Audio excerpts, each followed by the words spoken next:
So I wanted to go over a list of 3 teams that I think are kind of screwed over the next 2 or 3 years, depending on their situation, certain contracts, their overall draft capital, things like that. And no, the Denver Broncos are not included. I want to give Denver another chance with a new coach next year, although I know they don't have their draft pick. They've got all that money into Russell Wilson.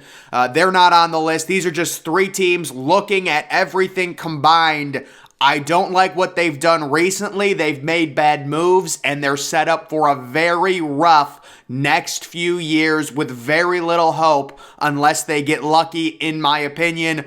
The first team, the New Orleans Saints. This is a situation with the Saints. You've got a lame duck coach. You've got a quarterback situation. Nobody knows what's going on.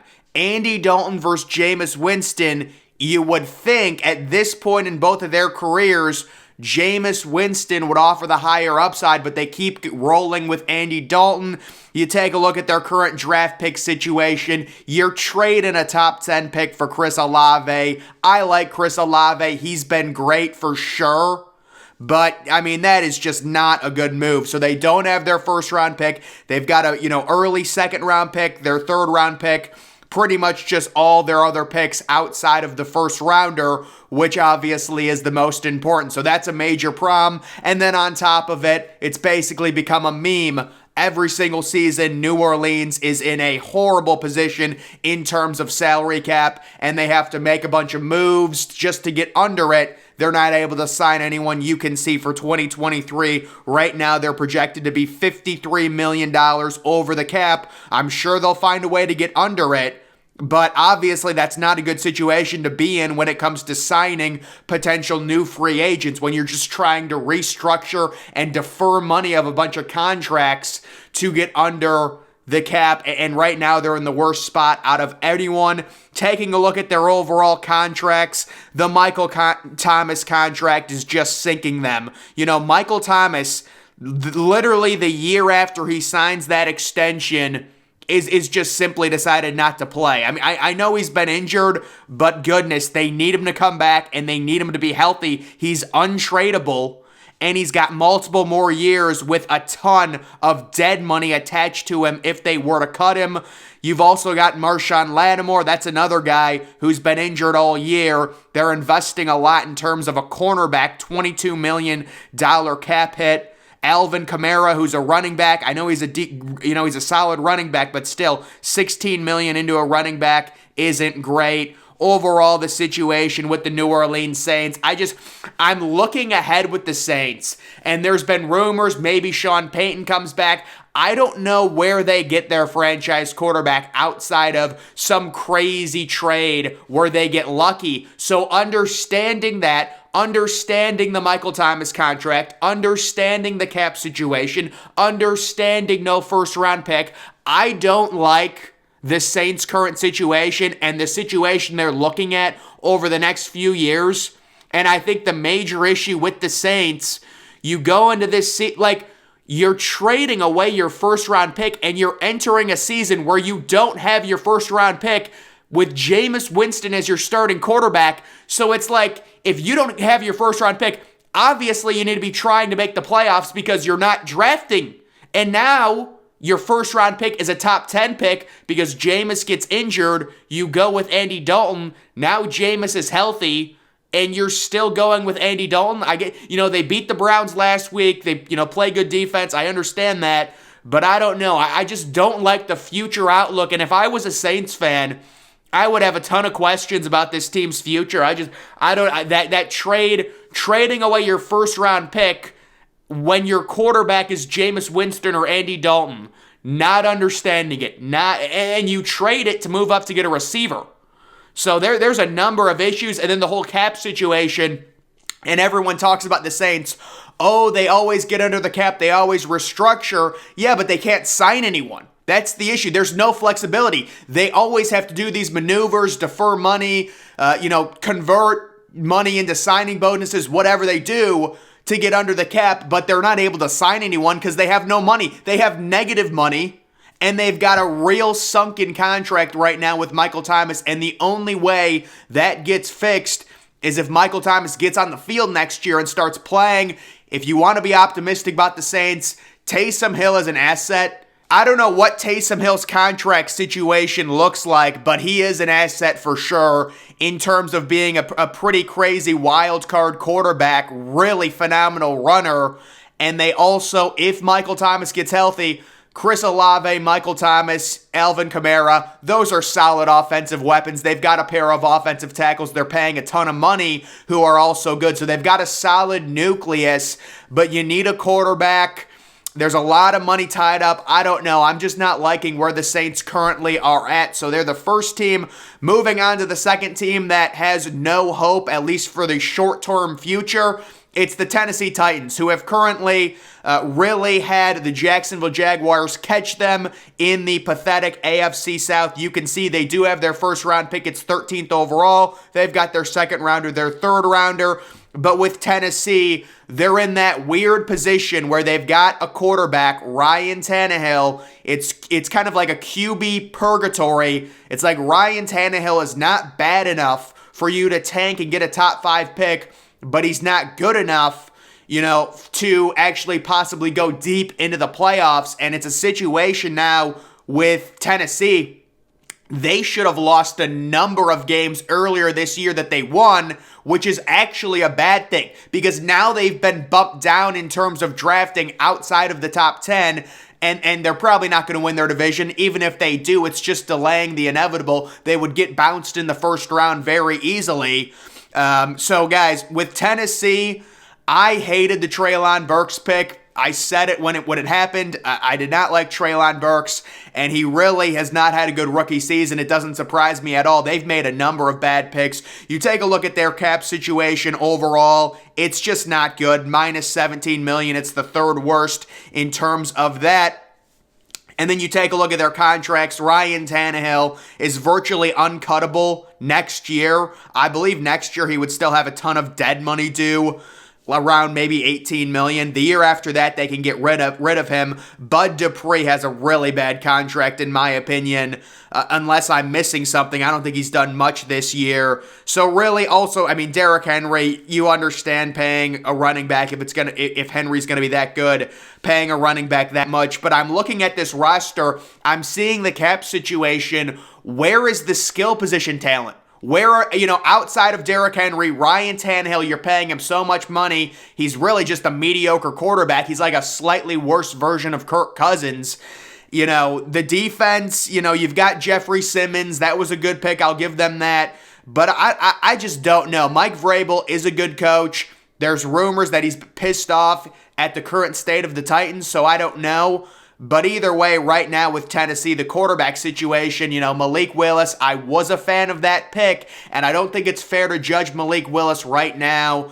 We know these rookie quarterbacks, they're terrible. It is what it is. These kids, it's too fast. The NFL is too fast for most rookies to process, and they simply just can't play at the level. It's like a toddler trying to do, like math. It's just not going to happen, right?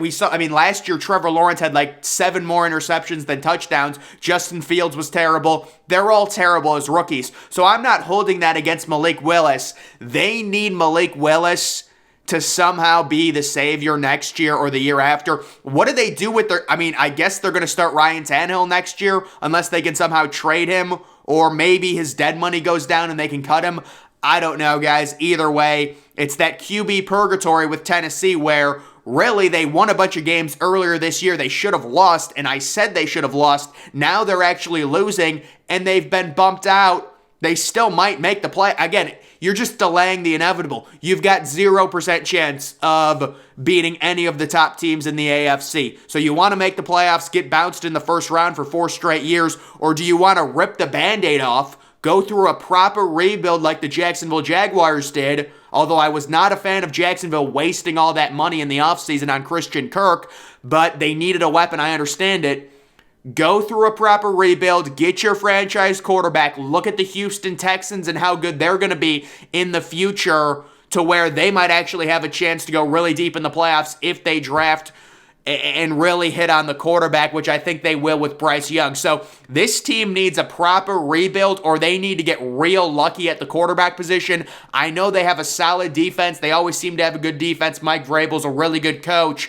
But looking at their cap situation, there should be a significantly more offensive talent. If you're going to have a cap that's negative 17 million next year, there's just simply not enough offensive talent, and you're going to need Treylon Burks to work out. And the third team is going to be the Atlanta Falcons, and this team does have cap space, but you really can't rely on that to vastly improve your team. The thing that really concerns me with the Atlanta Falcons is the real problem not switching and moving on from Marcus Mariota after like week 8 or 9 when it became apparent, all right, this is not going to happen. Let's get Desmond Ridder some significant game experience here. We invested a second-round pick onto him, and let's really, we're going to have a top 10 pick. Let's see if he is the guy moving forward. Wait, what are you doing sticking with Marcus Mariota into week 14? That is inexcusable. There is no guidance within that franchise to look towards the future. Marcus Mariota was horrible in the second half of the year. Yes, they do own their first round pick. They've got the number 6 overall pick, and it becomes kind of an issue because it's like we really don't know what Desmond Ridder is. He started a few games. He has 0 touchdowns. He has 0 interceptions, and it's Atlanta's fault. This was always a rebuild year for Atlanta. Marcus Mariota, you do the whole charade where you play him 5 or 6 games, then you bench him and you get an extended look at Desmond Ridder and see if he can grow throughout the season. I have no clue what the Atlanta Falcons did. They do have a ton of cap room. They do have the number 6 overall pick. I don't want to kill him too much, but I just think the quarterback situation and also the Calvin Ridley thing, it's so sad. I mean, Calvin Ridley, before the whole gambling situation, I mean, you could have gotten a first-round pick for Calvin Ridley. He becomes basically a useless asset. They trade him for a 5th-round pick to the Jaguars. That was not their fault. That was real bad. They draft Calvin Ridley. He plays well. He looks like a young, promising receiver. And then that whole ordeal happens. So I cannot fault them for that. That is just horrible luck. But I think the way they handled the quarterback situation is completely inexcusable. And I'd be pissed off if I was a Falcons fan. What is the point of watching You're wasting time with Marcus Mariota. Marcus Mariota is a good backup, okay? He's not leading you to the playoffs. And right now you can see Atlanta, they've got the $70 million in cap space. I understand there's reason for hope. My whole thing is you've got the number 6 overall pick. Do you look at a quarterback? Do you say Desmond Ridder, we're going to give him a year? What if he plays bad next year? Then you've wasted another year. It's like, I don't know. I just think to me, the Atlanta Falcons just wasted a season doing nothing in terms of their quarterback situation. I do like Drake London a lot, but Drake London didn't even develop because Marcus Mariota was starting and they weren't throwing with Mariota. They had like a 70% run rate. So your number 9 overall pick, your top 10 pick, he's not getting developed. Your young quarterback who you need to see we're not getting a look at him. So now we've got the number 6 overall pick. We've got a receiver who barely gets the ball. We've got a quarterback who we don't know if he actually is the future or not. So we don't really know what to draft. And I think they're going to try and draft. Maybe they'll get lucky with Will Anderson, but I think he'll be gone. Atlanta, you've got a game this week against Arizona. It's a very hard situation because you want Desmond Ridder to play well, but you also want to lose this game. I think Arizona's just going to try and lose listen, Arizona needs to lose that game too. Both of those teams need to lose. But I think Arizona's going to try and lose it a little bit more because Atlanta does want to see Desmond Ridder develop. I just think they totally mismanaged the whole Desmond. If you're going into that season, after week 10, you pull the plug. Why? It is inexcusable that a quarterback situation is that mismanaged. Inexcusable. And you take a look at their roster. I mean, it's completely stripped. There's no one on this roster. I mean, Cordero Patterson is a fun little gadget player that could really work with a good quarterback. I agree. And I do like Tyler Algier, who's a really underrated running back, really underrated, hard-nosed guy. That's a great tandem right there. You know, Drake London, loved him out of USC. Possession receiver, big body, making crazy plays against Baltimore last week in the cold. So I really am high on him, but it's just like the quarterback situation was so much mismanaged this year from Atlanta. So really looking forward, I'm concerned about Atlanta's future if Desmond Ridder starts next year and he's not the guy. It is a complete waste of a season. So those would be the three teams. It was hard not to include Denver for sure, but I do think it's a situation where they had one of the worst coaches in NFL history, and let's see Russell Wilson with someone else. And they also do have some injuries. You know, Javonte Williams, the injury to him. I love Jerry Jeudy, Cortland Sutton. That's a great duo. So we'll have to see. But those are just three teams I'm really concerned about their short-term future over the next few years when it comes to, you know, how well they're going to do with their quarterback situations and things like that. But guys, that's going to do it for this video. Make sure you follow me on Twitter. Link to that's always in the description.